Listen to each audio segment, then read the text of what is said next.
My son pushed me down the basement stairs and walked away. His wife whispered, "Let him suffer down there." He said, "Maybe now he'll understand." I lay bleeding in the dark. Before losing consciousness, I made one silent call. What happened next, they will never forget. Welcome back to Dad's Cruel Revenge. Grab your snacks, get comfortable, because every villain in this story got exactly what they deserved. Be sure to subscribe and drop a comment. What would you have done in my place? My name is Richard Colton, and my own son pushed me down the basement stairs. It happened on a Tuesday evening in March 2024. I had gone down to grab a box of old photographs, nothing more. Ethan was behind me on the stairs, arguing about money again, about the house, about why I hadn't signed the deed over yet. I turned to answer him. His hand hit my chest. I don't know if it was rage or calculation, but I felt the step disappear under my foot, and then there was nothing but falling. I remember the concrete floor meeting my skull. I remember the taste of blood. And I remember, through the ringing in my ears, hearing footsteps retreat up the stairs instead of rushing toward me. Maybe now he'll get the message, Ethan said, his voice flat, almost bored.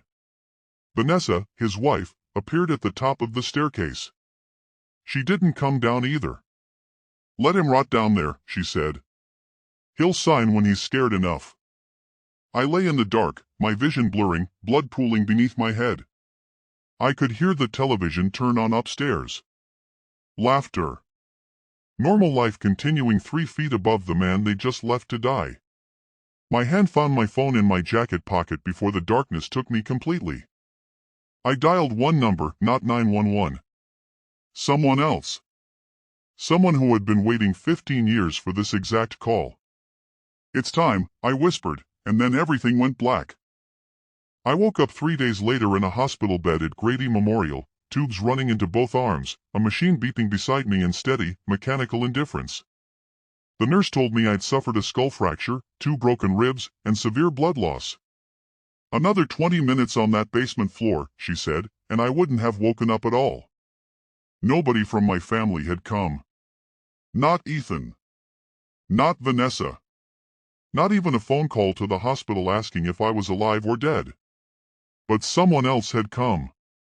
He was sitting in the corner chair when I opened my eyes, gray suit, leather briefcase, patient as a stone. You look terrible, Richard, he said. Good to see you too, Marcus, I whispered through cracked lips. Marcus Webb had been my attorney and closest friend since 2009. He was also the only person on earth who knew what I actually owned, the real estate holdings, the offshore accounts, the shell company that controlled 60% of Ethan's construction business without Ethan ever knowing his own father held the leash. They think you're broke, Marcus said. They think this house and your pension is everything you have. Let them keep thinking that, I said. What's the play? I stared at the ceiling, at the water stain shaped like a broken heart, and I felt something cold settle into my chest where fear used to live. The play, I said, is that I'm going to take every single thing they love, one piece at a time, and I'm going to make them watch me do it. I was discharged 11 days later. Ethan picked me up from the hospital as if nothing had happened. Glad you're okay, Dad, he said, not meeting my eyes. Must have been dizzy. Old stairs, you know. I said nothing about the shove. I said nothing about Vanessa's voice telling him to let me rot.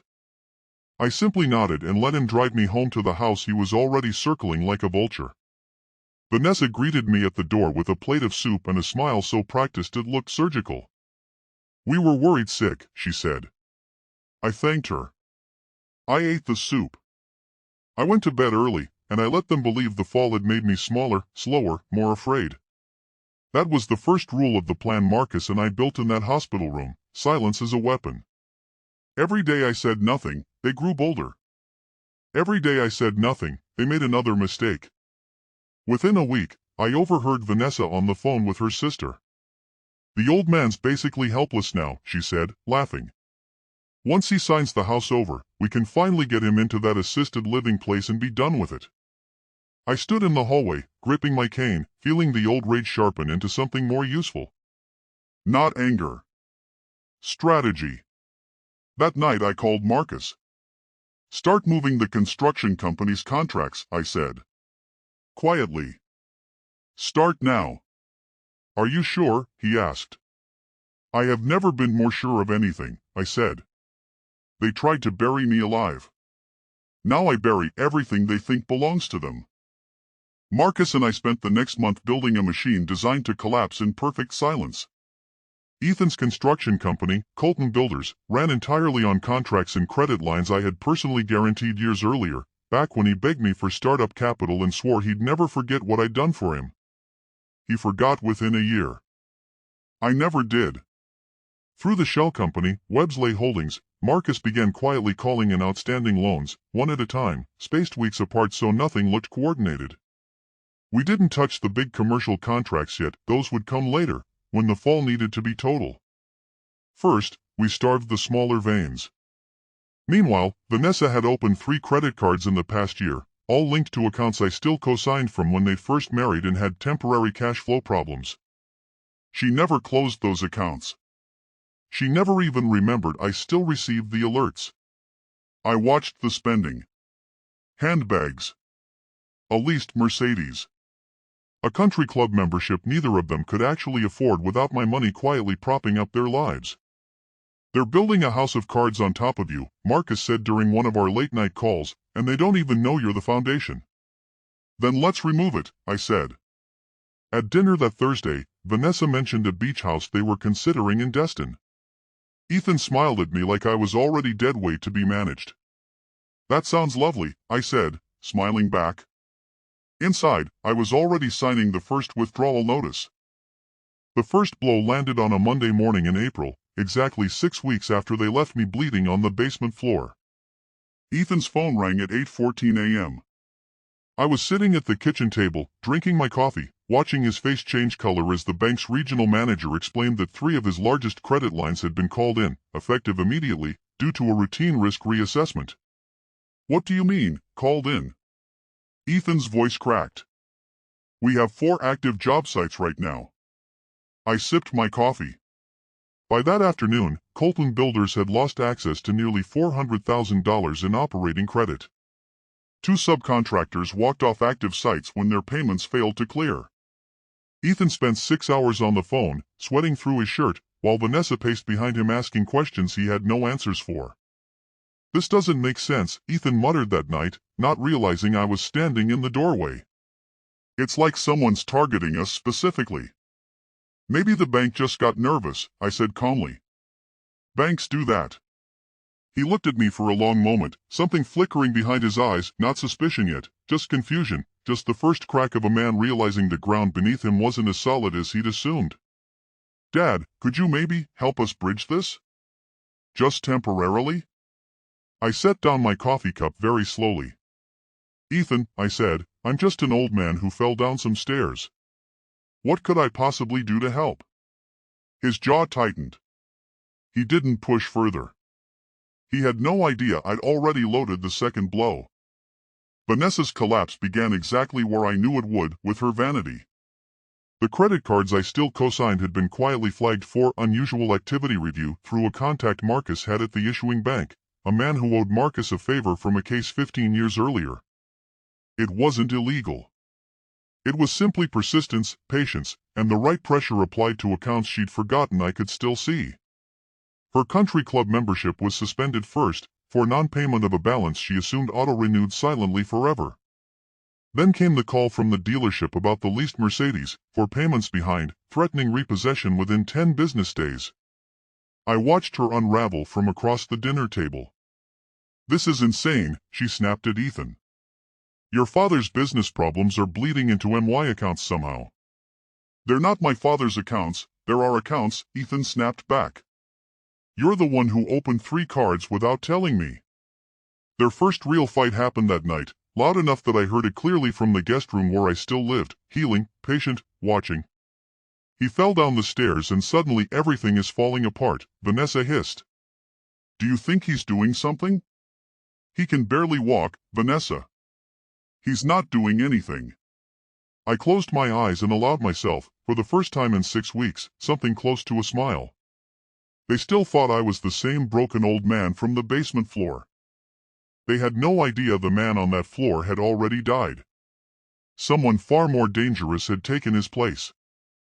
By late May, Colton Builders was hemorrhaging faster than Ethan could patch the wounds. Marcus had finally moved on the largest piece, the commercial contract with Ashford Development, worth nearly $2 million over 3 years, the contract that had made Ethan's name in local construction circles. Websley Holdings, still invisible behind layers of paperwork Ethan never bothered to read, quietly exercised a clause allowing early termination for sustained financial instability. Ethan lost the contract on a Wednesday. He lost his general contractor's bond the following Monday, when the bonding company reviewed his finances and refused renewal.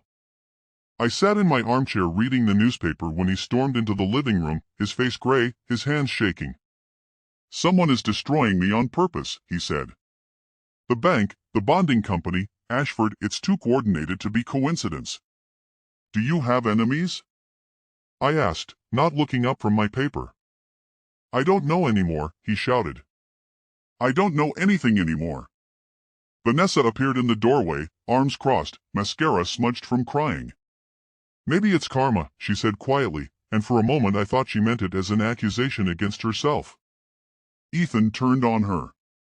"Don't start with the karma nonsense." "I'm not talking about me," she snapped. "I'm talking about what we did to your father." The room went silent. Ethan's eyes flicked toward me, sharp, searching, afraid for the first time. I folded my newspaper very slowly and looked directly at him. "What exactly," I asked, "did you do to me?" Ethan never answered my question that night. He didn't need to. The fear in his eyes was answer enough. By June, the losses had compounded past anything either of them could control. Colton Builders filed for bankruptcy protection on the 14th, a fact Ethan tried to hide from me for 4 days before I accidentally found the paperwork on the kitchen counter. The Mercedes was repossessed on a Tuesday morning, towed away from the driveway while Vanessa stood on the porch in her robe, screaming at a driver who couldn't legally stop. But the house, their house, the one Ethan had pressured me relentlessly to sign over in the weeks before he pushed me down those stairs, that was the final piece. What Ethan never knew was that I had never actually removed my name from the original deed. His lawyer, rushed and overconfident, had filed paperwork years ago transferring primary residency rights but never full ownership, a technicality Ethan's own arrogance had let slide because he assumed I was too old, too weak, too grateful to ever notice or care. I noticed. I cared very much. Marcus filed the reclamation paperwork on June 20th. 2 weeks later, a county sheriff arrived with formal notice of foreclosure proceedings, initiated by the original title holder, me. Ethan met me in the kitchen that evening, notice in his shaking hand. "Dad," he said, voice breaking, "please tell me you don't know anything about this." I looked at him the way he'd looked at me on those basement stairs. "I know everything about this," I said. "I've known for weeks." Ethan's face went white, then red, then something I'd never seen in him before, genuine terror. "You did this," he said. "All of it. The bank, the bonding company, Ashford, the house, that was you." "I didn't push anyone down any stairs, Ethan," I said quietly. "That part was entirely yours." Vanessa came running from the bedroom at the sound of his raised voice. "What's happening?" "He's been destroying us," Ethan said, pointing at me with a shaking finger. "This whole time. He's been planning this since the hospital. Since the basement floor, actually," I corrected him. "While I was bleeding, listening to the two of you decide whether I deserved to live." Vanessa's mouth opened, but no defense came out. There was no version of that night that could be explained away. "We're your family," Ethan said, his voice cracking into something desperate. "Whatever we did wrong, we can fix it. Just stop this. Please." "You didn't ask if you could fix it when I was lying on that concrete floor," I said. "You asked your wife whether I'd finally gotten the message." "Dad, I'm begging you." "Good," I said, and for the first time in months, I let every ounce of the coldness I'd been carrying show plainly on my face. "Begging is exactly where I need you to be." I turned and walked toward the door, leaving them standing in the ruins of a house that, by law, was no longer theirs to stand in. The foreclosure finalized in August.